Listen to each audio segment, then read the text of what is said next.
এবার আপনাদের সাথে পরিচয় মক্কার বর্বরতা কি পরিমাণ ছিল সেই জায়গাটা, সেই স্থানে, সেই স্থান, যে স্থানটাতে মক্কায় মেয়ে জন্মগ্রহণ করলে এখানে জীবন্ত কবর দেওয়া হতো।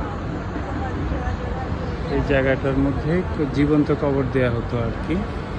এখনো এই অবস্থার মধ্যে আছে, এটা দেখতেই পাচ্ছেন। জীবন্ত কবর দেওয়া হতো। ইসলাম আসার পরে, প্রচার হওয়ার পরে, তখন তাদেরকে বোঝাতে হয় যে আসলে মেয়ে, মহিলা বা তারা হচ্ছে সৌভাগ্য নিয়ে আসে, আর নয়তো তারা এটাকে দুর্ভাগ্য মনে করে এখানে জীবন্ত কবর দিতে না। সেই জায়গা, সেই স্থান। ইসলাম না আসলে এই নারীদের কি হতো, কতই না ক্ষতি হয়ে যায়। সেই স্থান।